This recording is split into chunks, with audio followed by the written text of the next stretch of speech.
Hi guys. Well, it's been about a year since I received this Daystate Red Wolf from Airguns of Arizona, and I thought it would be a good time to do like a 1 year review of the gun, what I've learned about it, how it's doing.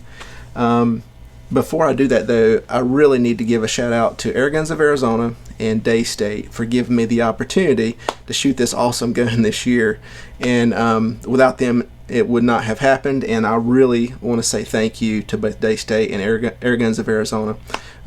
If you're looking to get a Red Wolf or any other quality air rifle, I highly recommend them. So 2020 is the year that I had, first year I had the Daystate Red Wolf. 2020 has been a crazy year with COVID hitting. Everybody knows that. I don't need to tell you about that. I had planned to shoot a lot of competitions this year, but because of COVID, a lot of things were canceled. I was able to shoot some local matches and one Grand Prix here in North Carolina. And also I have my own field target range that I practice on here at my home. So I'm confident that I've put over 10,000 shots through this gun this year. And when I got the gun, it was shooting great right out of the box. Airguns of Arizona tuned this gun for me. They knew I wanted it for field target, and I'm talking about American field target, hunter class. So for the rules, the gun needs to shoot under 20 foot-pounds of energy. So they knew that's what I wanted. They tuned it for me before they even shipped it out. Airguns of Arizona make sure that every rifle that gets sent out is shooting well. So they sent to me if you're familiar with the Red Wolf, it's an electronic gun, electronically controlled, and it has 3 power settings. And Airguns of Arizona tuned it for me with 3 different power settings. So I experimented with JSB 10.3s and 13.4s with the different power settings. It shoots both of those pellets really well, really well. And so I experimented with the different pellets and the different power setting combinations, and found the combination that I liked. All right. On one fill on this gun, shooting sub 20 foot-pounds of energy, and this is a 177 caliber, I'm getting about 300 shots per fill. So you fill this up once and you can shoot and shoot and shoot for a long time. And so I'm very happy with the shot count I can get on this. Here's a group I shot recently at 55 yards, and the group is about 9 millimeters. That's smaller than a dime. That's at 55 yards, and that's not me shooting off of a bench. That's me sitting on a bucket using a pair of bipod shooting sticks. So the Daystate Red Wolf is very accurate. Next I want to talk about the electronics. Now the Daystate Red Wolf, like I mentioned, is a electronically controlled air rifle. The trigger is electronic, the hammer is electronic, and the valve is electronic. So all electronic rifle. Now I've heard of a lot of people, I've talked to a lot of air gunners, and some have been a little skittish on an electronic gun. I have had zero issues with this rifle. I've shot it in the heat, I've shot it in the cold, in the rain. They have done a really good job of making the Daystate Red Wolf a very dependable air rifle. I've had zero problems with the electronics. As far as the battery, when I was going to get the Red Wolf, I was concerned, well, how long is the battery going to last in this thing? Am I going to have to charge it every time I go out and shoot?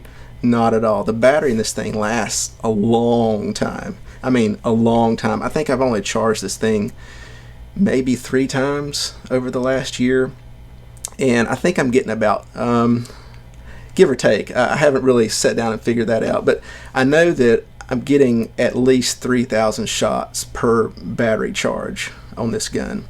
It gives you a low battery warning on the screen whenever it's starting to get low, and charging does not take very long, 30 minutes maybe from a low battery. Not very long. It's not been an issue at all. I don't even have an extra battery for it. I've been just shooting it until I get the indication and charge it, and it has not been an issue. If I was traveling to a big competition, and I might charge it before I go, and it would be fine. I mean, it's really not something to worry about at all. So, been very happy with that. I do not have a programmer for this gun. You can purchase a programmer to tinker with the power settings on the Daystate Red Wolf. And that was another thing I was concerned with. Do I need to get the programmer so I can tune it? You know, I'm used to manually with, you know, a traditional manual PCP gun, adjusting the hammer spring and the, you know, all that kind of stuff. But I haven't had to do anything to the thing. I mean, it came from Airguns of Arizona, shooting awesome. There was nothing I needed to do to it, and so I really haven't needed a programmer. Now, if you want to, if you're a tinkerer and you really want to customize the gun to shoot exactly the way, I mean, the programmer is a great thing to have. Don't get me wrong, but I do not have one. I have not needed one yet. So there's that. So great electronics, no issues whatsoever, and very happy with it. Next is, how often do you need to clean the barrel on this Daystate Red Wolf? Now, different air gunners will have different things they like to do when it comes to cleaning barrels. Some people clean the barrel after every time they shoot. Some people let it go and until they start to see flyers.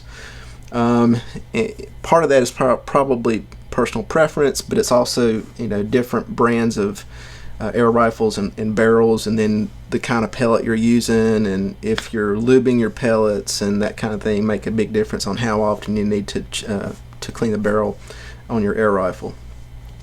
I do not clean or lube my pellets. I shoot them from the tin. I don't clean them or lube them or anything like that.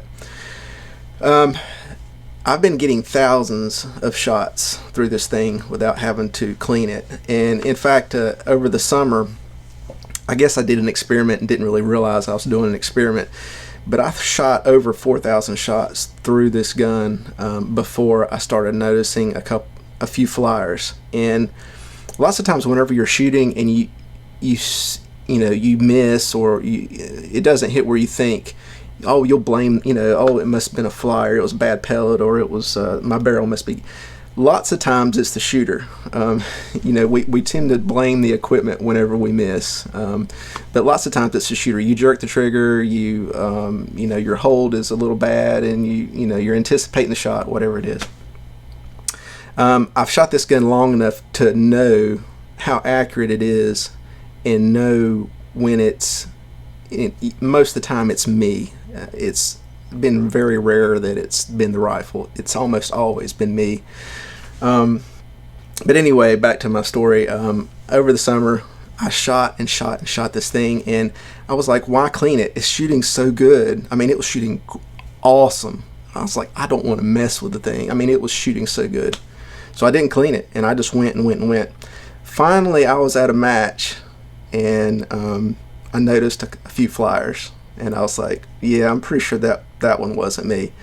But like I said, I'd put thousands of shots through this thing and had not cleaned it at all. So I think I've understand maybe the limitation of how long I want to go before I clean the barrel, and so I'm going to start practicing that. But there's also a few different ways you can clean this. You can do what I call like a quick clean, and I use something called got one here, patchworm. It's basically it's almost like a weed whacker string. You pull through, and comes with little patches.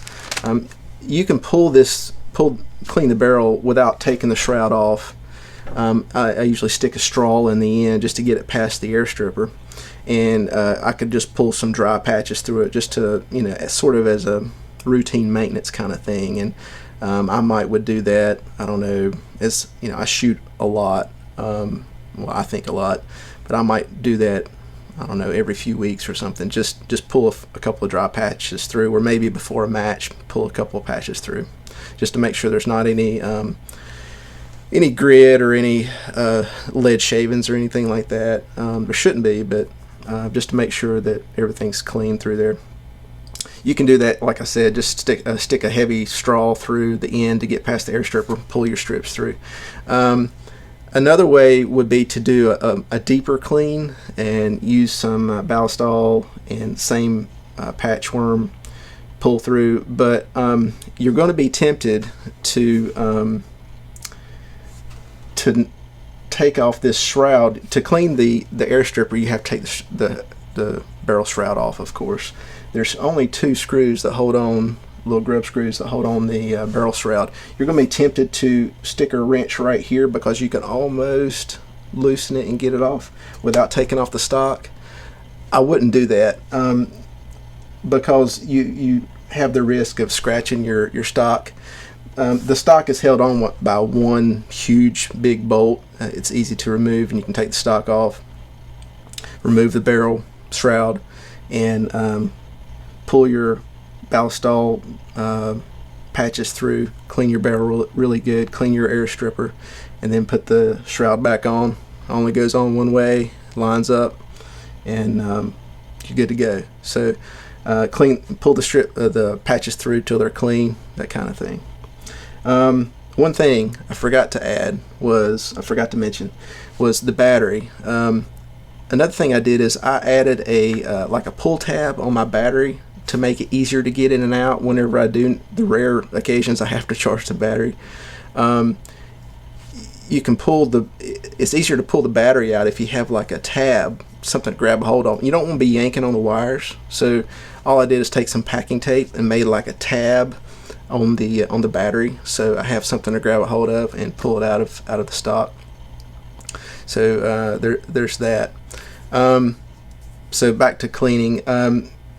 If I do just like a quick clean, pull patches through, I might check the 0 on it just to make sure it's shooting accurate, but it usually doesn't, change. I usually don't have to adjust the scope at all. The point of impact didn't change. You're not messing with the barrel really. You're just pulling something through it. So it's rarely do I have to adjust my 0 after I do like a quick clean. Now if I do a deep clean where I'm taking the shroud off and doing some, I'm messing with the barrel a little bit more, then after I do a more deeper clean, I will go out and make sure my 0 is good and that it's shooting accurate. It takes, if you do a deeper clean on your barrel, it's going to take some shots to go through the barrel for the barrel to get seasoned back in with some lead. So don't expect it to shoot pellet on pellet right after cleaning. You need to shoot, I don't know, 20 or 30 shots through it just to get that barrel calm down and settle down and get some lead through it and get it seasoned back in. So expect to do that. All right. So in conclusion, Daystate Red Wolf is an awesome rifle. Shoots great. Shoots better and better the more you shoot it and get used to it. Electronics, awesome. I've had 0 problems with them. I've shot in the rain. It's been fine. No worries. I'm not worried about the electronics at all. It's really spoiled me actually because everything from the lever action with no resistance at all, and the trigger, I've never adjusted the trigger. It's really light and it's an awesome trigger, electronic trigger. So I can't be more happy with the Daystate Red Wolf this year, and I'm looking forward to the new year when I can shoot more competitions and hopefully shoot with you in a competition. And if I do, if I see you out there, come say hello. I'd like to talk to you. All right, so that's the Daystate Red Wolf. Again, thanks to Airguns of Arizona and Daystate, and I hope this was helpful. Thanks a lot.